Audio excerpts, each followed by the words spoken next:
anlaşmanın içeriğine dönük yapılan açıklamalar ilk olarak neler söylemek istersin? Nasıl değerlendiriyorsun?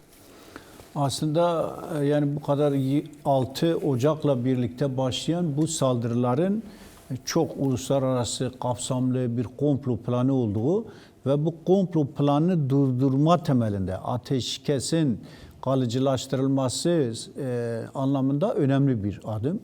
Bunu böyle görmek gerekiyor. Çünkü çok kapsamlı bir saldırı, bir plan var. Bu plan bir Kürt soykırım, Kürt kıskacı, Kürtleri kıskacı altına alarak tümden orada sürme. Evet. Yani çok kapsamlı bir plan var.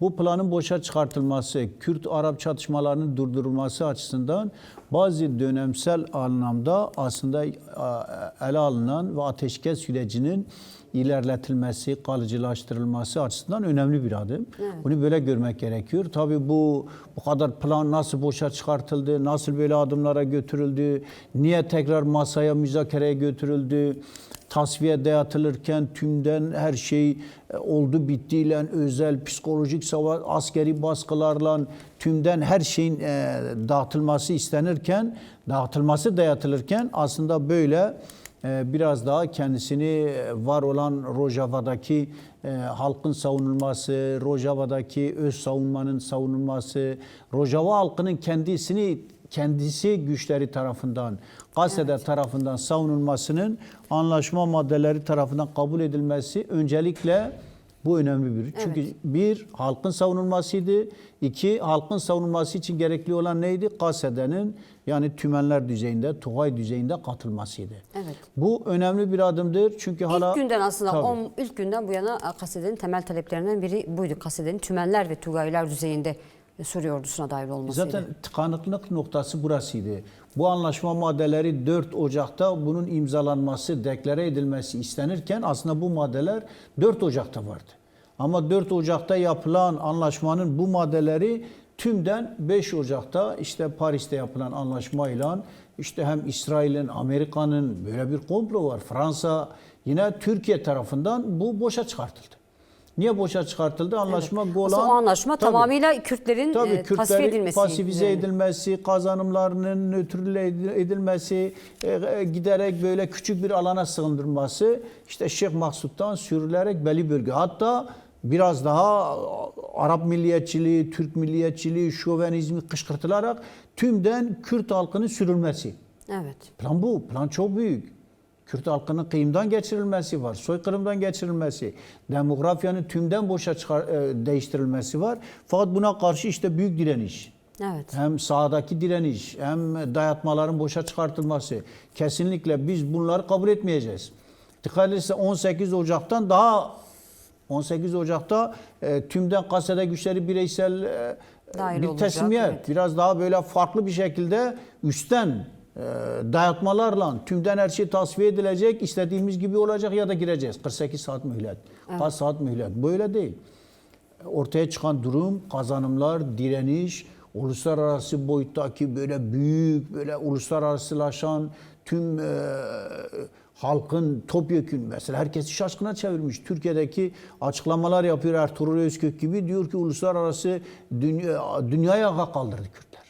Kürt dostları dünyaya kaldırdılar. Artık bunun uluslararası düzeye gelen bir Kürt sorunu var. Evet, Kürtlerin 1999 15 Şubat komplosuna karşı geliştirdiği Serhil'dan daha sonra Kobani direnişi sürecinde geliştirdiği Serhil'danın bir benzerini gördük, yaşadık ve yarın öbür gün devam edecek. Devam etmesi de önemli. O konuya da geçeceğiz. Şimdi tabii halkımız merak ediyor sizin bu anlaşmanın içeriğine dönük düşüncelerinizde.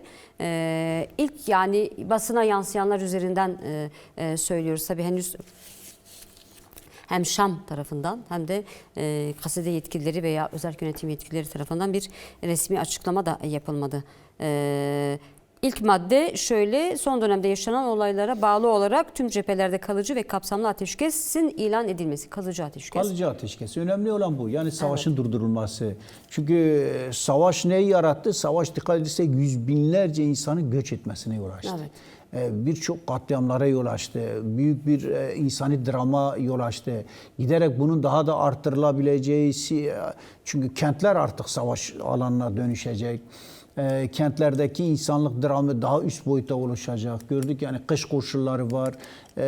Açlığın böyle giderek ambargonun kuşatma altına alınan bir Kobani gibi bir yerin direniyor tabii. Sonuna kadar onuruyla, büyük öz savunma direnişiyle. Ama buna rağmen böyle bir kuşatmayla trajik bir durumun yaşanmaması, en azından bu sürecin önünü alabilmek, tekrardan müzakere masasına dönülebilmesi, kalıcı bir ateşkese dönüştürülebilmesi önemliydi. Çünkü çeteler çok büyük alanda gaspçı, talancı, yeni tüm planlar, tüm güçler ittifak halinde Kuzeydoğu Suriye'deki Kürt halkını boğazlamak, özellikle Rojava devrimini bozmak. Gördük, işledikleri savaş suçlarını da gördük. Yani yığıldıkta yığılıyorlar. Diyorlar ki ne, gidin ganimet alın, gidin ne varsa yani Kuzeydoğu Suriye'deki tüm kazanımlara, oradaki tüm halkın mal varlıklarını el koyun, gasp edin, talan edin, ganimet olarak alın. Tabii Enfal gibi. Evet. Enfal neydi? Enfal topyekün 10 binler, 100 binlerin katledilmesi, tümden ortadan kaldırılması. Enfal'ın boşa çıkartılması. Evet. Soykırımın boşa çıkartılması.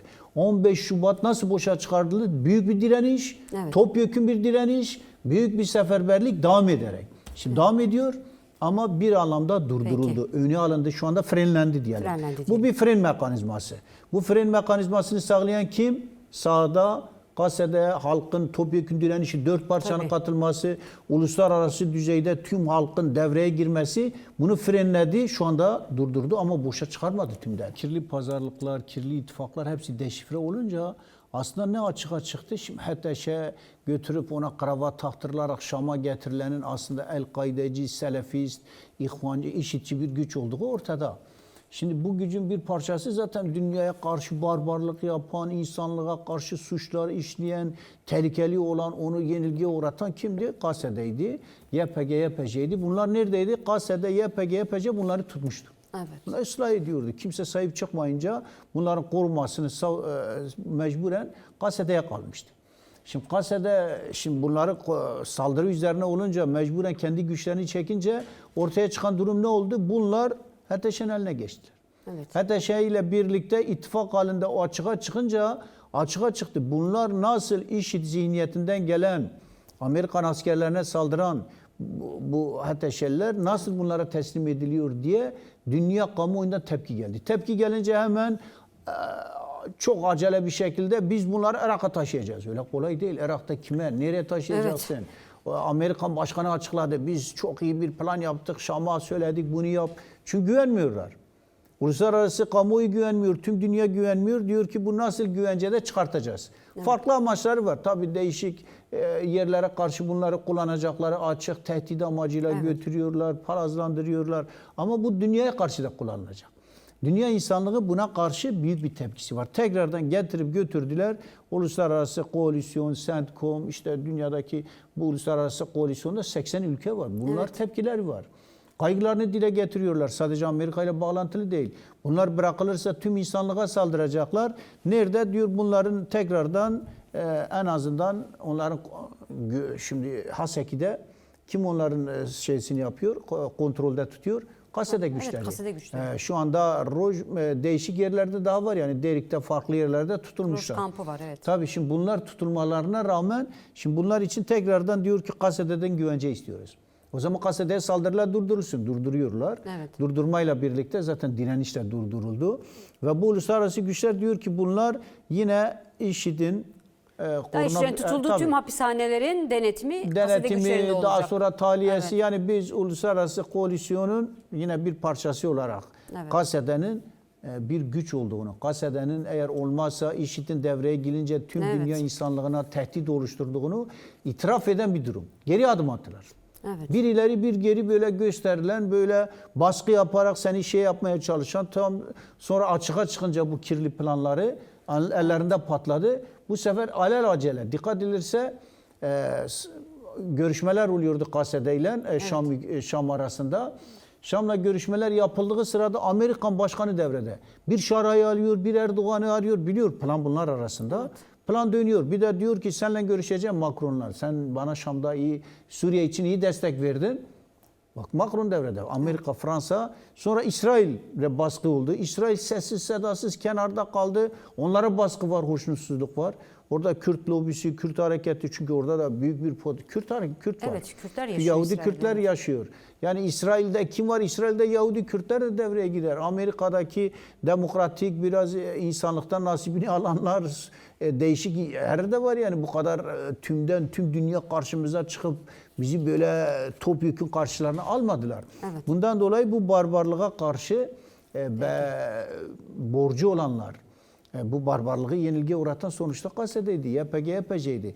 Bundan dolayı dünya insanlığının vicdanı, dünya insanlığının kamuoyu hareketleri, hareket yarattığında tekrardan geri bir adım atarak Gazze'deyle yeniden ilişkileri devam ettirileceklerini bir süreye kadar. Bu süreyle birlikte aynı şekilde işte bu IŞİD'lerin kontrol edilmesinin, çünkü tehlikeli dünyaya ile bıraktılar çoğunu. Bıraktılar. Bunlar Evet. daha Sayıları büyük, bilinmiyor tabii, ama çok büyük bir bırakılanlar tehlike çok. yaratacağını Evet. gördüler. Tehlikeyi gördükleri için fren yaptılar. Burada da fren yaptılar. Evet. Yoksa Yapmak binlerce zorunda nasıl kaldılar, taşıyacak? evet. Bu zorunda kaldılar. Yani bundan dolayı bu adımlar atılmaya çalışıldı. İlk maddeye zaten bunu bırakıyorlar. Maddenin ilki bu. Bu uluslararası koalisyonun, Amerika'nın, tüm güçlerin 80 ülke adına bunu yapmaya çalışıyorlar. Çünkü burada sadece Amerika yok. 80 ülke IŞİD'e karşı uluslararası koalisyonun bir parçası. Gazze'de öncelikliydi. Evet. Daha sonra Ateşe katıldı ama Ateşe öyle El Ak'tan cezaevinde bile görüyoruz. Dün Hol kampında kaçanlar var. Evet. Göstermelik havaya ateş açıyor, kaçırıyorlar. Türkiye'ye götürüyor, oraya götürüyor. Tüm dünya dağılacağından korktukları için tekrardan o korkuyu, dünya insanlığına bu kirli planlarını, Amerika'nın, Trump'ın, yani Amerika derken şimdi hepsini ayrıştırmamak lazım. Türkiye'de de norm dışı ve norm dışı devleti var. Yani biraz makul olan bir devlet var. Bir de norm dışı Kürt karşıtı olan var. Amerika'da biraz demokratik, biraz daha böyle değerleri olan, hukuksal, insan haklarına uyan bir kesim var. Bazıları da tam karşıtı, Amerika'da Trumpçı olan, böyle kendi egolarına göre diktatöryel şekilde, yani Putin gibi, Erdoğan gibi kesimler. Yani bunların biraz daha sağduyulu kesimlerinin harekete geçtiği, baskı yaptığı ve bunlara geri adım attırarak. Bunların baskılarıyla yapıldı. Yoksa Erdoğan, yoksa Türkiye ve Şara gibi bir güç kabul eder miydi? Sonuna kadar diyecekti, katledelim, bitirelim, yok edelim, bunları karşı kullanalım. Türkiye'nin hedefi de vardı tabii. Çünkü biliyoruz Paris toplantısı olduğunda Hakan Fidan da Paris'e gitmişti. Oysa toplantıya dahil değildi. Daha sonra Suriye Dışişleri Bakanı ile görüşme gerçekleştirdi ve Halep saldırısı, Şah Masud ve Eşrefiye saldırıları başladı. Şimdi Türkiye Devleti'nin yapmak istedikleri, son bir yıldır zaten yapmak istediklerini açık bir şekilde ifade ediyorlardı. Yapmak istedikleri ve geldiğimiz sonuç itibariyle Türkiye Devleti'nin Kürt düşmanlığı üzerinden yürüttüğü bu politikalar açısından sonucu nasıl değerlendirebiliriz? İşte bunlar bir parçaydı. Birbirine bağlı, bütünsel bir komplo. Yani komplonun içinde yer alan güçler bastıran Türkiye Devleti. Evet. Türkiye Devleti Kürt soykırımında diyor daha fazla olsun. Madem ben Şara'yı getirdim oraya, ortağım onun içerisinde. Ben İsrail'le anlaşma yaptırdım Şara'yla. Golan'ı verdik, Güney Suriye'yi verdik. Bana da Kuzeydoğu Suriye'nin kalsın, yönetimi kalsın ya da kontrolüme geçebilsin. Bana bağlı çetelerin, bana bağlı güçlerin kontrolüne girsin. Evet. Orada işte Kürt hakları var, Kürtler belli bir statüsü var. Onlar o statü yenilgiye uğratılsın. Evet. Orada ortaya çıkan model yenilgiye uğratılsın. Orada Kürt halklarının kazanımlarında kaybedilsin gibi böyle ırkçı, faşist, İttihat Terakkici, Enverci, Talancı, Yeni Osmanlıcı bir saldırı vardı. Evet. Gördük, bir grup şeklinde yüklendiler. Kürtler orada yok ediliyor, böyle bayram havasında hak ettiler. İyi oldu. Amerika ile İsrail'le sanki anlaşma yapmayan, İsrail'le en fazla anlaşma yapan İsrail Dışişleri Bakanı Azerbaycan'da ne dedi? Dedi biz Türkiye ile aslında ilişkilerimiz o kadar fena değil. Normal. Evet. Böyle normal diyor böyle. Biz onu tekrardan eğer ilerletecekse onlar adım atacak. Alttan alta zaten atıyorlar. Amerika dedi bakmayın öyle olmasına. Trump kendisi açıkladı. Aralarında fazla şey yok, çözeriz. Yapıyorlar yani bunları. Şimdi bundan dolayı şu anda Türkiye Devleti'ndeki o histeri, o fobi, Kürt karşıtlığı tekrardan açığa çıktı. Hani görüşmeler var, hani müzakere var, hani Kürt, Arap, Türk kardeşliği denilen hikaye nerede? Evet. Bunu söyleyen kendileri, büyük bir savaş var kapımıza geldi diyen Bahçeli, sonra da Kürtlerin kökü kazınmalıdır diyen Bahçeli. Tabii savaşın Nereden nereye geldiler? kapılarına gelmeyeceği anlamına gelmiyor. Çünkü geldi tabii, Irak'a gördüler. müdahale, daha sonra İran'a müdahale ve bunu açık söylüyor. Sonra rica etmeye Orta başladı Doğu Erdoğan. Aman Kürt uzmanları. kardeşlerim dikkat edin. Bahçeli oyun var. Oyun var, oyuna getiren sen. Sen Evet. Kürtleri bu kadar milliyetçilik temelinde, böyle düşmanlık temelinde sen intikam almaya çalışırsan sana da gelecek. Evet. Sıra sana geliyor. İran'dan sonra sıra sende. Biliyorsun bunu.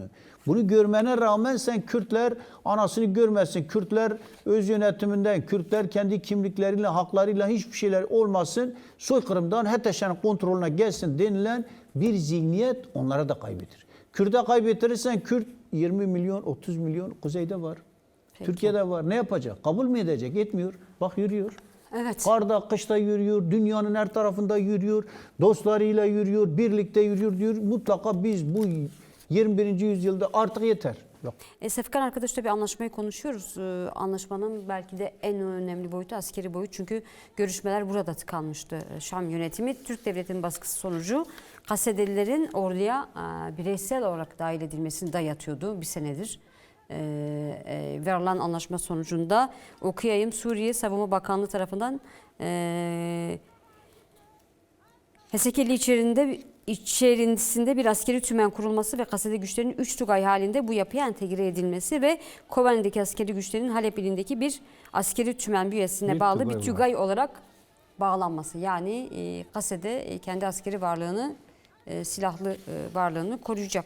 Bu önemliydi çünkü ilk baştan ilk günden bu yana Kuzey ve Doğu Suriye halklarının, Rojava halkının temel taleplerinden biriydi. Çünkü askeri gücünün varlığını, ordunun, Kasede'nin varlığını sürdürmesi yönündeydi.